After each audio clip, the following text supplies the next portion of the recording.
This is Itel S41 phones of 2017 আর এর দাম just ৮৪৯০ টাকা। এন্ট্রি লেভেল স্মার্টফোনের মধ্যে মোটামুটি বেশ জনপ্রিয়তা পেয়েছে S41।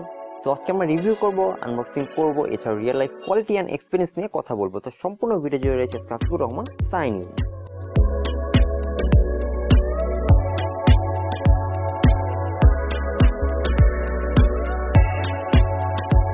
This is Itel S41 3GB RAM smartphone.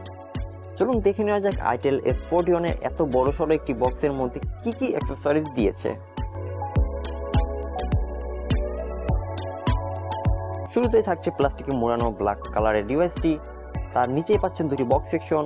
প্রথম বক্সটি খুললেই পাবেন কিছু পেপার ওয়ার্ক এবং প্লাস্টিকের একটি ব্যাক কভার, এবং দ্বিতীয় বক্সটি খুললেই প্রথমে পাবেন ইউএসবি ডাটা কেবল, ইয়ারফোন এবং একটি বড়সড় চার্জার অ্যাডাপ্টার। সর্বশেষে প্লাস্টিকে মোড়ানো প্যাকেটটি খুললেই পাচ্ছি প্লাস্টিক বিল কোয়ালিটির স্মার্টফোনটি। বিল কোয়ালিটি তেমন কিছু বলার নাই, কারণ ফোনটির বডি প্লাস্টিকের তৈরি, ফলে হাত ফসকে পড়ে গেলে হয়তো বা অক্কা পাবে না, কিন্তু স্ক্র্যাচ এবং ফোনটির কর্নারগুলো ভেঙে যাওয়ার সম্ভাবনা থাকে। ফোনটির ডিজাইনে তেমন কোনো স্পেশালিটি নাই, অনেকটা সাদামাটা একটি ফোন, তবুও ফোনটি দূর থেকে দেখলে প্রিমিয়াম কোয়ালিটি স্মার্টফোনের মতোই লাগে। ডিসপ্লে সাইজের তুলনায় সম্পূর্ণ ফোনটি কিছুটা বড়, স্টিল এটা এক হাতে ব্যবহারের যোগ্য। আমি কমপ্লেন করছি না, কেননা এরকম এন্ট্রি লেভেল স্মার্টফোনে বড় কিছু আশা করা যায় না, এবং আশা করাটাও বোকামি। অনেকদিন পরেই একটা ফোন হাতে পেলাম যার ব্যাক কভারটি খোলা যায়। ভেতরে থাকছে রিমুভেবল লাল কালারের 2700 mAh ব্যাটারি, দুটি সিম কার্ড স্লট এবং একটি মাইক্রোSD কার্ড স্লট। ফোনটির ব্যাকে উপর দিকে রয়েছে প্রাইমারি ক্যামেরা, ফ্ল্যাশ লাইট এবং একটি ফিঙ্গারপ্রিন্ট সেন্সর। ফোনটির সামনে পাচ্ছেন 5 ইঞ্চি ডিসপ্লে, ফ্রন্ট ক্যামেরা এবং একটি স্পিকার। ফোনটির নিচের দিকে রয়েছে লাউড স্পিকার এবং চার্জিং পোর্ট। এছাড়া উপর দিকে রয়েছে ইয়ারফোন ইউজারদের জন্য 3.5mm ইয়ারফোন পোর্ট। রেগুলার ফোনের মতোই ডান পাশে রয়েছে পাওয়ার বাটন এবং ভলিউম রকার কি। ওভারঅল ফোনটি ভালোই হ্যান্ডি, কারোর ব্যবহার করতে কোনো সমস্যা হবে না আমি আশা করি। Moving on to display, Itel S41 এ পাচ্ছেন 5 ইঞ্চি IPS ডিসপ্লে, যার রেজুলেশন 720p/1280p, অর্থাৎ 16:9 রেশিও ডিসপ্লে। এটি IPS প্যানেল হওয়াতে এতে নেগেটিভিটি দেখা যায়নি, তবে কালার শিফটিং পাওয়া গেছে প্রচুর। এমনিতে এত কালার রিপ্রোডাকশন ভালো ছিল না, তবে দামের প্রেক্ষিতে এতে touch response, touch quality, brightness, sharpness ভালো তেমন পাওয়া যায়নি। হার্ডওয়্যারের কথা চিন্তা করলে দেখা যায় এতে 1080p প্যানেল দেওয়া কোনোভাবে পসিবল না, তাই বলা যায় ওভারঅল এই ডিসপ্লে একজন ক্যাজুয়াল ইউজারের জন্য ঠিক আছে। এতে সিকিউরিটি হিসেবে দিয়েছে ফিঙ্গারপ্রিন্ট সেন্সর। সেন্সরটি ভালো অ্যাকুরেট, তবে মিস রিডিং একদম হয়নি, এবং আনলকিং টাইম এই দামে যথেষ্ট ফাস্ট।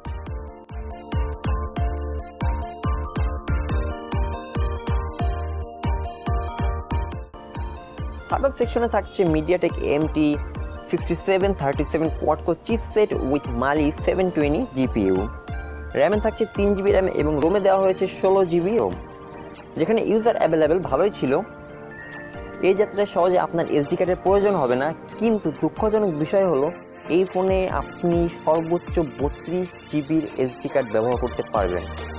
3GB র্যাম হওয়াতে এর পারফরমেন্স মোটামুটি ভালো ছিল, তবে অন্তত কিছুটা পারফরমেন্স ভালোর জন্য ওএস হিসাবে এতে দেওয়া হয়েছে অ্যান্ড্রয়েড নোগার্ড।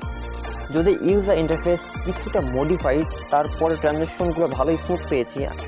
আমি আহামরি তেমন কিছুই পাই নাই এই ফোনটিতে অন্যান্য ফোনের তুলনায়। ব্যাটারি সাইজে ছোট হয়, ভালোই ব্যাকআপ পেয়েছি। নর্মালি এক চার্জে প্রায় 1.5 থেকে 2 দিন ব্যাটারি ব্যাকআপ পেয়েছি, এবং হ্যাভি ইউজে 3 বার দিনে চার্জ দেওয়া লেগেছে। ফোনটির সামনে এবং পেছনে ব্যবহার করা হয়েছে 8 মেগাপিক্সেল ক্যামেরা উইথ ফ্ল্যাশ। এর পিকচার কোয়ালিটি এই দামে ভালোই পেয়েছি ডে লাইটে, এবং রাতে কিছুটা ব্লার এবং নয়েজের দেখা মিলেছে। এছাড়াও দিনের বেলা ছবি এবং ভিডিওতে কিছুটা লাইট বেশি পাওয়া গিয়েছে, এবং কোল্ড যে ইফেক্টটা বেশি ছিল ক্যামেরাতে। এমনিতে দেখতে মোটামুটি ভালোই ছিল ছবি, বাকিটা স্যাম্পেলগুলো দেখেই না হয় আপনারাই বিচার করে নেন।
এই ছিল Itel S41 এর আনবক্সিং ও ইনডেপথ রিভিউ। আর যদি S41 হিসাবে আপনি এটাকে জাস্ট করেন তবে এর প্লাস গুণে কুল পাবেন না।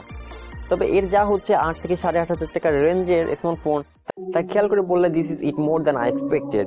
এই দামের ডিভাইস দেখলে আমরা ব্যাকলি ভেঙচি কাটি অথবা বলি কচ্ছপে গতিতে ফোনটি চলবে, কিন্তু ইমপ্রেসিভ ভাবে দাম অনুযায়ী আপ টু মার্ক ব্যাকআপ পেয়েছি। শুধু একটা সমস্যা হয়েছিল, যেমন ফোনটি নতুন অবস্থায় 2-3 বার রিবুট নিয়েছিল, এছাড়াও 2-3 বার হ্যাং করেছে এবং নেটের কিছু প্রবলেম ছিল। আই থিঙ্ক এটা সফটওয়্যার আপডেটের ফলে এটা ঠিক হয়ে যাবে আমি মনে করি। পুরো দেশের কথা মাথায় রেখে এই লো বাজেটের ডিভাইসে রিভিউ করলাম, বাকিটা আপনাদের মতামতের উপর নির্ভর করবে। সকল ভিডিও ছিলেন কাসিবুর রহমান।